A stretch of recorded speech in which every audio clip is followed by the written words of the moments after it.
everyone, welcome back to my channel.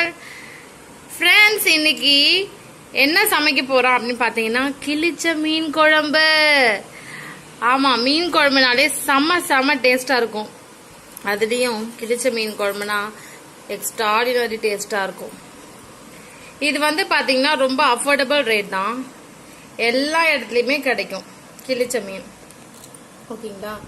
இன்னைக்கு வந்து பாத்தீங்கன்னா தேவையான அளவுக்கு கிளிச்ச மீன் வந்து எடுத்து வச்சிருக்கிறோம். அதை எப்படி கிளீன் பண்றோம் காமிக்கிறேன் பாருங்க.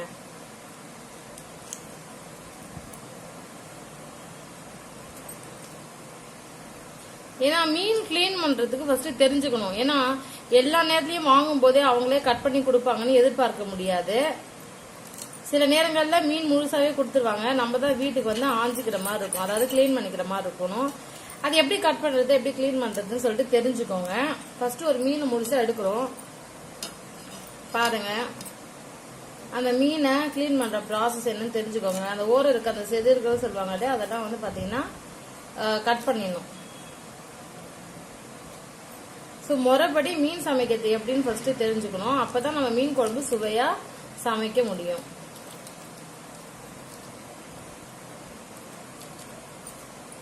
நிறைய பேர் கிளிச்ச மீன்லாம் காஸ்ட்லியா அப்படின்னு கேக்குறாங்க. இல்ல, இது 1/4 கிலோ 50 ரூபா, 1/2 கிலோ 100 ரூபாய் அந்த பிரைஸ்ல தான் கிடைக்கும். ரொம்ப அஃபோர்டபுள் ரேட் தான். சில இடத்துல மட்டும் ஒரு சமயங்கள்ல வந்து பாத்தீங்கன்னா 130 ரூபா 1/2 கிலோ அது மாதிரி கிடைக்கும். மெஜாரிட்டி வந்து பாத்தீங்கன்னா 100 ரூபாய் 1/2 கிலோ அப்படி வச்சுக்கோங்க. ரொம்ப அஃபோர்டபுள் ரேட் தான்.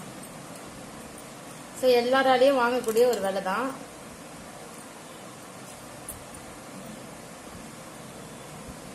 மீன் வந்து உடம்புக்கு ரொம்ப நல்லது தான். வயிற்றுக்குலாம் ரொம்ப நல்லது. வயிற்று பகுதியில் இருக்க ஆர்கன்ஸ் தான் நல்லா வேலை செய்யும். மீன் சாப்பிட்டா ரொம்ப ஆரோக்கியம் தான். ஆனா ஒரு விஷயம் ஞாபகம் வச்சுக்கோங்க, ஆயில ஊத்தி ஃப்ரை பண்ணி சாப்பிட்டா அது வந்து கொலஸ்ட்ரால் அதிகமாக்கும். ஆனா நீங்க குழம்புல போட்டு அந்த மீனை சாப்பிட்றதுனால எந்த சைடு எஃபெக்ட்ஸும் கிடையாது, எந்த பிரச்சனைகளும் கிடையாது. உடம்புக்கும் ரொம்ப நல்லதுதான்.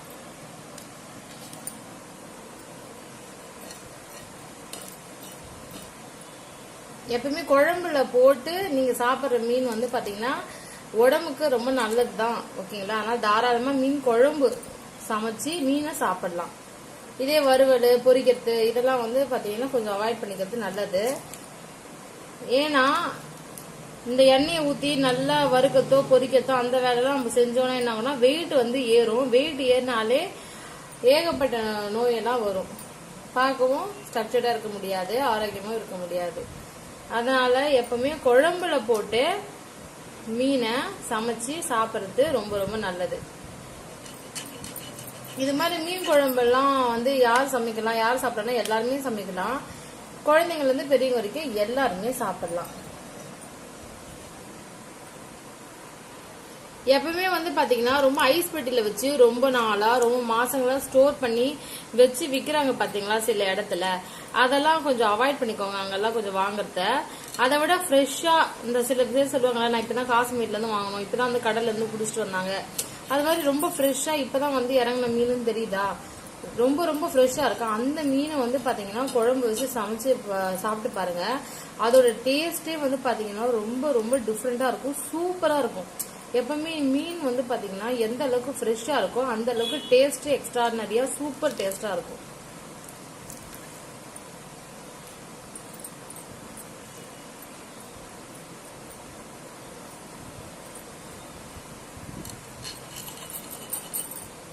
மீன் குழம்ப பெண்கள் தான் வைக்கணும் இல்ல, ஆண்களும் சமைக்கலாம்.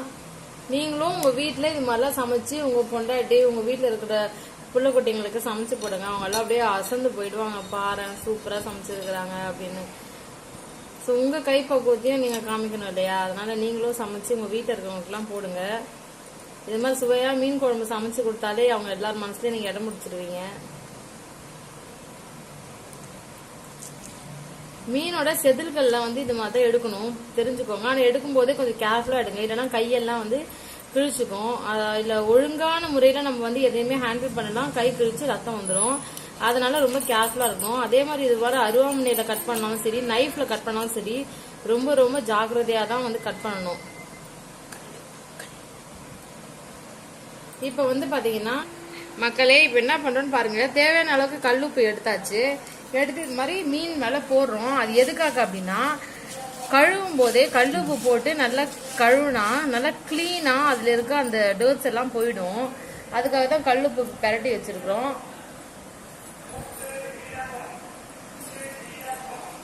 இப்போ வந்து பாருங்கள் எப்படி க்ளீன் பண்ணுறோம் பாருங்கள். தண்ணியை ஊற்றி நல்லா சுத்தமாக இப்படி தான் அலசணும்.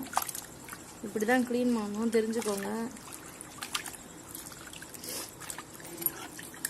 இப்போ சாயந்தரம் நேரம் ஆயிடுச்சு, அதனால் கொஞ்சம் இருட்டாக தான் இருக்குது, அட்ஜஸ்ட் பண்ணிக்கோங்க. இப்போ டின்னருக்காக ஸ்பெஷலாக மீன் குழம்பு சமைச்சிட்டு இருக்கோம்.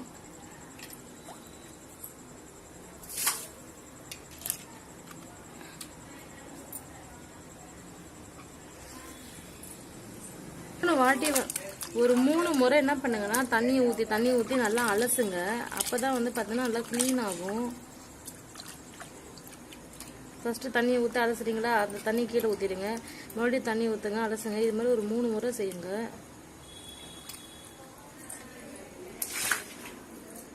பாருங்க, இப்போ மீன் குழம்பு சமைக்கிறதுக்கு மீன் க்ளீன் பண்ணி வச்சாச்சு.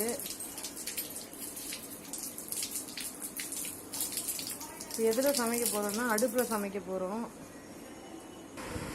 இப்போ பாருங்கள் ஃப்ரெண்ட்ஸ், இப்போ வந்து மீன் வந்து க்ளீன் பண்ணி தயாராக எடுத்து வச்சாச்சு குழம்புல போடுறதுக்கு.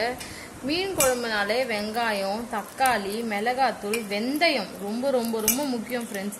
என் மீன் குழம்புலேயே ரொம்ப இம்பார்ட்டண்டான ஒரு இன்க்ரீடியன்ட் அப்படின்னு பார்த்தீங்கன்னா வெந்தயம். அதுக்கு அடுத்தது வந்து பார்த்தீங்கன்னா கல்லுப்பு, கருவேப்பிலை, கொத்தமல்லி. அதுக்கு அடுத்தது முக்கியமானது வந்து பார்த்தீங்கன்னா புளி கரைச்சல். மீன் குழம்புனாலே நல்லா புளிப்பாக இருந்தால் நல்லா டேஸ்ட்டாக இருக்கும் அந்த மீன் குழம்பு. இப்போ புளியை கரைக்கிறோம். எப்படி கரைக்கிறோன்னு பாருங்கள். தண்ணியை ஊற்றி தேவையான அளவுக்கு புளியை போட்டு நல்லா இது மாதிரி தான் கையால் நல்லா கரைச்சிக்கணும். முடிஞ்சால் பழைய புளி இருந்தால் பழைய புளி உபயோகிக்குங்க. என்ன ஆகுனா நல்லா அந்த கலர் வந்து பார்த்திங்கன்னா அந்த பழைய புளியில் ஒரு மீன் குழம்புக்கு தேவையான ஒரு செம்ம கலர் கிடைக்கும். டேஸ்ட்டும் செம்மையாக இருக்கும். இவன் பார்த்தீங்களா இப்படி தான் வந்து புளியை வந்து கரைச்சி புளி கரைச்சல தயார் பண்ணி வச்சுக்கணும். இன்றைக்கி வந்து பார்த்திங்கன்னா இந்த மீன் குழம்ப நாங்கள் கேஸ் ஸ்டவ்வில் சமைக்காமல் மண் அடுப்பில் விறகு வச்சு சமைக்க போகிறோம். அது ஒரு தனி டேஸ்ட் தான் கொடுக்கும். அதே மாதிரி வந்து பார்த்திங்கன்னா இது மாதிரி மண் பாண்டங்களான மண் கடாயில் தான் சமைக்க போகிறோம்.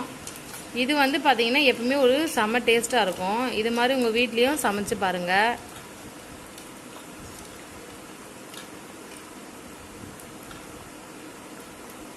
இப்போ புளி கரைச்சல் ரெடி பண்ணிகிட்டே இருக்காங்க பாருங்கள். புளி கரைச்சலுக்கு நீங்கள் வந்து ரெடி பண்ணும்போதே அதை நல்லா இருத்துக்கணும். இல்லைனா அதில் இருக்க மண்ணெல்லாம் கூட வந்துடும். அப்போ சாப்பிடும்போதே நரன்னு இருக்கும். அதனால் வந்து பார்த்திங்கன்னா ரொம்ப கேர்ஃபுல்லாக கிளியராக நல்லா கரைக்கணும். மண்ணெல்லாம் இல்லாத அளவுக்கு இருத்து புளி கரைச்சலாம் ரெடி பண்ணி வச்சுக்கணும். இன்னும் கூட நிறைய பேர் வந்து பார்த்திங்கன்னா புளி கரைச்சலை ஒழுங்காக கரைக்காமல் சோம்பேறித்தனம் பண்ணிட்டு ஏதோ ஒரு ஃபில்ட்ரு வச்சு டக்குன்னு இப்படி ஃபில்ட்ரு பண்ணி அப்படியே எடுத்து அப்படியே குழம்புல ஊற்றிடுறாங்க. அப்படி பண்ணுறதுனால என்ன ஆகுதுன்னா கண்ணுக்கே தெரியாமல் நிறைய மண்ணெலாம் வந்து பார்த்திங்கன்னா குழம்புல வந்து போயிடுது. அந்த குழம்பு அப்படியே சாப்பிட்றதுனால உடலுக்கு ஆரோக்கியத்துக்கு கேடாயிடுது. சரிங்களா? அது மாதிரி பண்ணாமல் கொஞ்சம் நம்ம நல்லா இருக்கணும், நம்ம ஆரோக்கியத்தை நீங்கள் வந்து அதை ஞாபகத்தை வச்சுக்கிட்டு நீங்கள் ரொம்ப கேர்ஃபுல்லாக வந்து பார்த்திங்கன்னா புளியை வந்து கரைக்கணும். எந்த அளவுக்கு நம்ம சமையலை சுத்தமாக செய்கிறோமோ அந்த அளவுக்கு நமக்கு ஆரோக்கியத்தை கொடுக்கும்.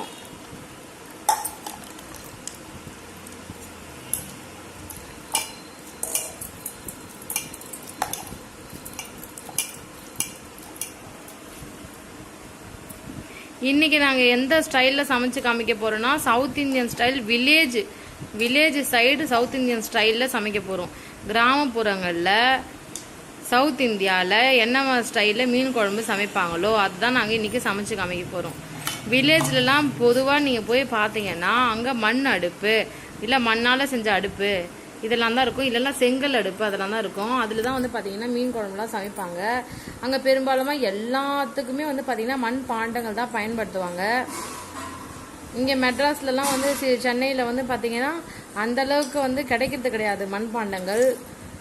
கிடைச்ச பொருளை வச்சு இன்றைக்கி வில்லேஜ் சைடில் எப்படி சமைக்க போகிறாங்கன்றத அந்த மெத்தடில், அந்த மாடலில், அந்த ஸ்டைலில் நாங்கள் இன்றைக்கி காமிக்க போகிறோம். இதை நீங்கள் வந்து பார்த்து தெரிஞ்சுக்கோங்க. இதை நீங்கள் கவனமாக பார்த்தீங்கன்னாலே எப்படி இந்த கிழிச்ச மீன் குழம்பு செய்கிறதுன்னு உங்களுக்கு புரிஞ்சிடும். அதே மாதிரி உங்கள் வீட்டில் நீங்கள் சமைச்சு சாப்பிட்டு பாருங்கள். எப்படி டேஸ்ட் இருந்துச்சுன்னு மறக்காமல் கமெண்ட் செக்ஷனில் கமெண்ட் பண்ணுங்கள். இந்த சேனலை நீங்கள் ஃபஸ்ட் டைம் பார்க்குறீங்கன்னா உடனே சப்ஸ்கிரைப் பண்ணிவிடுங்க. நீங்கள் சப்ஸ்கிரைப் பண்ணிங்கன்னா நாங்கள் போகிற வீடியோஸ் எல்லாம் உங்களுக்கு மறக்காமல் நோட்டிஃபிகேஷன்ஸ் வந்துடும். நீங்களும் ஃபர்தராக நாங்கள் போகிற எல்லா வீடியோஸும் பார்க்க முடியும். இந்த சேனலில் yoga, exercises, cooking, beauty tips, வீலாக்ஸ் இப்படி எல்லாமே நாங்கள் இந்த சேனலில் வந்து போடுறோம். மல்டி கண்டென்ட் சேனல் தான் இது. பட் ரொம்ப யூஸ்ஃபுல்லாகவும் இருக்கும், இன்ஃபர்மேட்டிவாக இருக்கும், எஃபெக்டிவாகவும் இருக்கும். அதனால் நீங்கள் உடனே இந்த சேனலை சப்ஸ்கிரைப் பண்ணிவிடுங்க. நீங்கள் இந்த வீடியோவை நிறைய பேருக்கு ஷேர் பண்ணலாம். இது மாதிரி சமையலில் உங்கள் வீட்டில் இருக்கிற யாருன்னா தெரிஞ்சுக்கணும்னு நினச்சாலும் அவங்களுக்கும் ஷேர் பண்ணலாம். உங்கள் ஃப்ரெண்ட்ஸுக்கு, உங்கள் ரிலேட்டிவ்ஸுக்கும் நீங்கள் ஷேர் பண்ணலாம். அவங்களும் இந்த மெத்தடை பார்த்து சமைச்சு பார்ப்பாங்க. அவங்களுக்கு டேஸ்ட் பிடிச்சிச்சின்னா இதே மெத்தட் கூட கண்டினியூ பண்ணுவாங்க. இப்போ வந்து பார்த்தீங்கன்னா மிளகாத்தூளை அந்த புளி கரைச்சல் ரெடி பண்ணோம் இல்லையா, அதில் மிளகாத்தூளை போட்டு கரைச்சிக்கிறோம். மீன் குழம்புனாலே இது மாதிரிலாம் ரெடி பண்ணி வச்சுக்கிட்டிங்கன்னா ரொம்ப கொஞ்ச நேரத்துலேயே அருமையான மீன் குழம்பை உங்கள் வீட்டில் நீங்கள் தயார் பண்ணிக்கலாம். ஸோ தேவையான அளவுக்கு மிளகாத்தூளை என்ன பண்ணுறோன்னா அந்த புளி கரைச்சலில் கரைச்சி கலவையாக ரெடி பண்ணிடுறோம். அடுத்து வந்து பார்த்திங்கன்னா கல்லுப்பு. அந்த கல்லுப்பையும் தேவையான அளவுக்கு வந்து பார்த்திங்கன்னா அந்த கரைச்சலில் நம்ம கலந்து விட்டுடுறோம். அப்போ மீன் குழம்பு ரொம்ப குவிக்காகவும் டேஸ்ட்டாகவும் சமைச்சு முடிச்சிடலாம். நீங்களும் இது மாதிரி தயார் பண்ணி வச்சுக்கோங்க. ஒரு சமையல் ஆரம்பிக்கிறதுக்கு முன்னாடி இது மாதிரி தயார் பண்ணி வச்சுக்கோங்க. அப்புறம் தக்காளியை வந்து பார்த்திங்கன்னா நல்லா அலசிட்டு அதை என்ன பண்ண போகிறோன்னா இந்த புளி கரைச்சலில் நல்லா புழிஞ்சு விட்டுடுறோம். மீன் குழம்புனாலே இது மாதிரி மெத்தடில் சமைச்சிங்கன்னா செம்ம டேஸ்ட்டாக இருக்கும். உங்கள் வீட்டில் இருக்க எல்லாருமே உங்கள் சமையலுக்கு அடிமையாயிடுவாங்க. நீங்கள் சமைச்சு கொடுத்தாலே அப்படியே டேஸ்ட்டு பிடிச்சிக்கிட்டு ஐயோ சூப்பர் சூப்பர்னு சொல்லிக்கிட்டே இருப்பாங்க. அவ்வளோதான் ஃப்ரெண்ட்ஸ். இப்போ தேவையான எல்லா பொருளையும் நம்ம எடுத்து வச்சாச்சு. இப்போ வந்து பார்த்திங்கன்னா மண் அடுப்பு வந்து பற்ற வச்சு எப்படி சமைக்க போகிறோன்னு காமிக்கிறோம் பாருங்கள். மீனில் நீங்கள் எல்லா வகை மீனையும் கண்டிப்பாக வாழ்க்கையில் சாப்பிட்டு பார்க்கணும். யாராச்சும் கிழிச்ச மீன் சாப்பிடாம இருந்தீங்கன்னா இதே மாதிரி கிழிச்ச மீனை வாங்கி நீங்களும் சமைச்சு சாப்பிட்டு பாருங்கள். இதுவும் செம்ம டேஸ்டான ஒரு மீன் தான்.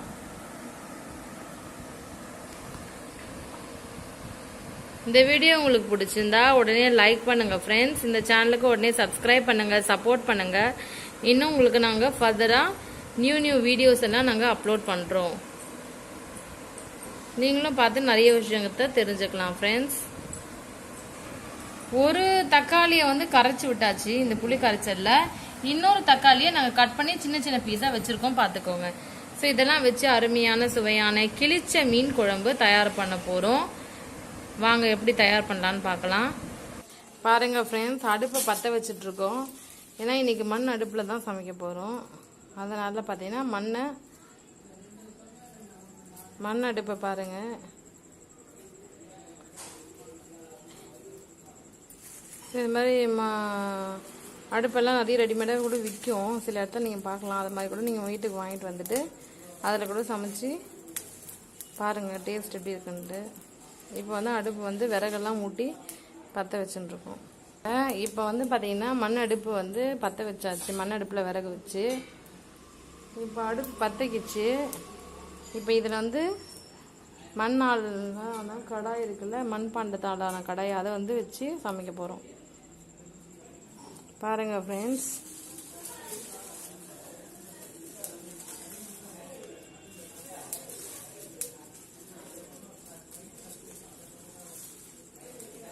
அடுப்பை பற்ற வச்சு அது மேலே கடாயும் வச்சாச்சு. இப்போ எப்படி சமைக்க போகிறோன்னு பாருங்கள். இப்போ பார்த்தீங்கன்னா கடாய் நல்லா காஞ்சிச்சு. தேவையான அளவுக்கு கடலை எண்ணெயை வந்து ஊற்றுறோம். கடலை எண்ணெய் ரொம்ப ரொம்ப நல்லது. அதுலேயும் செக்கில் ஆட்டின கடலை எண்ணெய் ஊற்றினா உடம்புக்கு ரொம்ப ஆரோக்கியமாக இருக்கும். வந்து பார்த்திங்கன்னா கடுகு வந்து போடுறோம். கடுகு போட்டு பொரியணும் நல்லா. அடுத்து பார்த்திங்கன்னா கடுகு பொரிஞ்சிச்சு. இப்போ வெந்தயத்தை வந்து போடுறோம். மீன் குழம்புனா மறக்காமல் வெந்தயத்தை போடணும் ஃப்ரெண்ட்ஸ். அப்போ தான் டேஸ்ட்டாக இருக்கும். செம டேஸ்ட்டாக இருக்கும். ஆஹா, மண் பாண்டத்தில் சமைக்கிறதே ஒரு தனி அருமை தான். பாருங்கள், இப்போ அந்த வெந்தயத்தை போட்டிருக்கோம். இப்போ வந்து பார்த்திங்கன்னா வெங்காயத்தை வந்து போட போகிறோம்.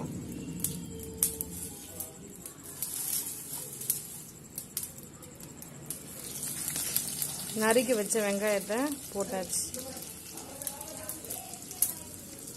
அடுப்பில் சமைக்கிறதுனால பாருங்கள் புகையா போகுது. பட் இருந்தாலும் குழம்பு சுவையாக தான் இருக்கும் ஃப்ரெண்ட்ஸ். அந்த வெங்காயம் வந்து பொன்னிறமாக நல்லா வதங்கணும். அடுத்தது வந்து பார்த்திங்கன்னா தக்காளியை வந்து ஆட் பண்ணணும். பாருங்கள், அருமையாக பற்றிக்கிச்சு. வெங்காயம் நல்லா பொன்னிறமாக வதங்கிடுச்சு. அடுத்தது தக்காளி ஆட் பண்ண போகிறோம். பாருங்கள், இப்போ அடுத்தது தக்காளியை ஆட் பண்ணுறோம்.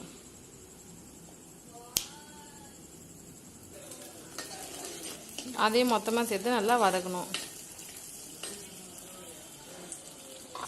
பாருங்கள், இந்த மண் அடுப்பில் மண் பாண்டத்தில் ஆன கடாயில் இப்போ மீன் குழம்பு அருமையாக சமைச்சிக்கிட்டு இருக்கோம். இப்போ வெங்காயம் தக்காளி நல்லா வதங்கிடுச்சு. அடுத்து எதை கலக்க போகிறோம்னா நம்ம ஏற்கனவே எடுத்து வச்ச கரைச்சல், அதாவது புளி கரைச்சல் நம்ம ரெடி பண்ணி வச்சுருந்தோம் இல்லையா, அந்த புளி கரைச்சலை மிளகாத்தூள் உப்பு எல்லாம் போட்டு வச்சுருந்தோம் இல்லையா, அதை எல்லாத்தையும் எடுத்து இதில் ஊற்றுறோம். நல்லா இப்போ கொதிக்கணும். இது நல்லா கொதிச்சாதான் சுவை வந்து கிடைக்கும், மீன் குழம்பு சுவை. இது நல்லா ஒரு கொதிக்கட்டும். ஒரு 5லேருந்து 10 நிமிஷம் கூட தாராளமாக கொதிக்கட்டும் ஃப்ரெண்ட்ஸ். இது மாதிரி மீன் குழம்பு வந்து பார்த்திங்கன்னா நல்லா கொதிக்கணும். ஒரு 15 நிமிஷம் 20 நிமிஷம் ஆனாலும் பரவாயில்ல, நல்லா கொதித்து நல்லா சுண்டட்டும். அது ரொம்ப வந்து பார்த்திங்கன்னா நல்லா சுவை கொடுக்கும். மீன் குழம்பு அருமையாக சமைக்கணும்னா இது மாதிரி நல்லா கொதித்ததுக்கப்புறம் தான் நீங்கள் மீனை வந்து சேர்க்கணும். முதல்லையே மீனை சேர்த்துட்டு கொதிக்க விட்டிங்கன்னா மீன் ஃபுல்லாக குழம்பு ஃபுல்லாக கலங்கிடும். அது டேஸ்ட்டாகவும் இருக்காது. அதனால் இது மாதிரி சமைச்சு பாருங்கள். நல்லா அந்த இப்போ மொத்த குழம்பும் ரெடி பண்ணி வச்சுருக்கோம்ல, அதை நல்லா கொதிக்கட்டும். அதை நல்லா கொதித்ததுக்கப்புறம் லாஸ்ட்டாக என்ன பண்ணுங்கன்னா மீனை போட்டு ஒரு 3 நிமிஷம் 4 நிமிஷம் கழித்து தயாராகிடும் மீன் குழம்பு. அதுக்கப்புறம் லாஸ்ட்டாக ஃபைனலாக கருவேப்பிலை கொத்தமல்லி எல்லாம் தூவி இறக்கிட வேண்டியது தான். ஸோ அருமையான கிழிச்ச மீன் குழம்பு தயாராக போகுது, தயாராகிக்கிட்டே இருக்குது. பாருங்கள், இப்போ ஒரு தட்டு போட்டு மூடி வச்சிடலாம். ஸோ அது நல்லா வேகமாக வந்து பார்த்திங்கன்னா கொதிக்கும். இது மாதிரி உங்கள் வீட்லேயும் நீங்கள் இது மாதிரி மண்ணால் ஆன அடுப்பு அதை வச்சு ஒரு மண் பாண்டத்தை வச்சு சமைச்சு பாருங்கள். அதோடைய டேஸ்ட் எப்படி இருந்துச்சுன்னு மறக்காமல் கமெண்ட் செக்ஷனில் கமெண்ட் பண்ணுங்கள் ஃப்ரெண்ட்ஸ். Wow, super friends. இப்போ பாருங்கள், குழம்பு ரொம்ப அருமையாக கொதிச்சிச்சு. கடாயை நல்லா அப்சர்வ் பண்ணி பாருங்கள். சூப்பராக கொதிச்சிச்சு பாருங்கள். நல்லா கொதி வந்துடுச்சு பார்த்தீங்களா. இந்த டைமில் தான் நம்ம இந்த மீனை குழம்புல வந்து போட போகிறோம். பாருங்கள் எப்படி போடுறோன்னு பாருங்கள்.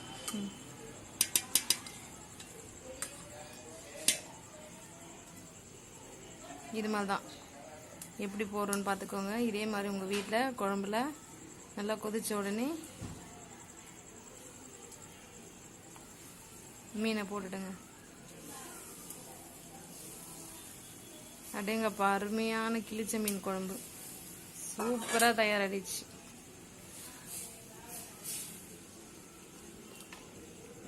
Super friends. எப்படி தயார் பண்ணியிருக்கோன்னு பாருங்கள். பாருங்கள் ஃப்ரெண்ட்ஸ், இப்போது கிழிச்ச மீன் குழம்பு ரெடி ஆகிடுச்சு. இப்போ ஃபைனலாக நம்ம என்ன பண்ண போகிறோம்னா கருவேப்பிலை கொத்தமல்லியை குழம்புல போட போகிறோம். ஸோ ஃபைனலாக எப்பவுமே இறக்கிறதுக்கு முன்னாடி கருவேப்பிலை கொத்தமல்லி நல்லா தூவி அதுக்கப்புறம் தான் இறக்கணும். இப்போ மீன் போட்டு ஒரு 3 நிமிஷம் விட்டுடுங்க. ஒரு 3-4 நிமிஷம் ஆகட்டும். அதுக்கப்புறமா இறக்கிடுங்க. சுவையான கிழிச்ச மீன் குழம்பு தயாராகிடுச்சு. வாவ், சூப்பராக ரெடி ஆயிடுச்சு. செம்மையாக ரெடி ஆயிடுச்சு பாருங்கள் ஃப்ரெண்ட்ஸ். செம்ம டேஸ்டான மீன் குழம்பு ரெடி ஆயிடுச்சு ஃப்ரெண்ட்ஸ். எங்கள் வீட்டில் இப்போது கிழிச்ச மீன் குழம்பு ரெடி ஆயிடுச்சு. வாங்க சாப்பிட்லாம்.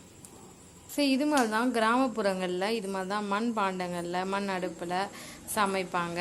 இப்போ வில்லேஜ் சைடில் சவுத் இந்தியன் ஸ்டைலில் எப்படி சமைக்கிறது கிழிச்ச மீன் குழம்புன்னு காமிச்சிட்டோம். இப்போ பாருங்கள்,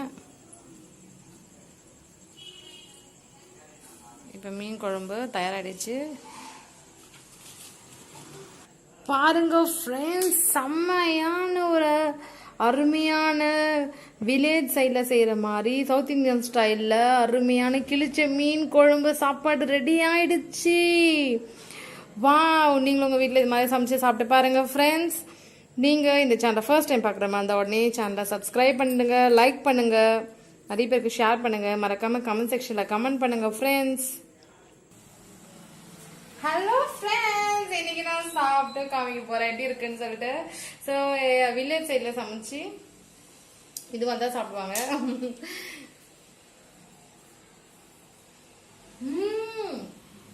செம்மையா டேஸ்ட். ஸோ வில்லேஜ் சைட்லாம் மண் அடுப்புல இப்படிதான் சமைச்சு சாப்பிடுவாங்க.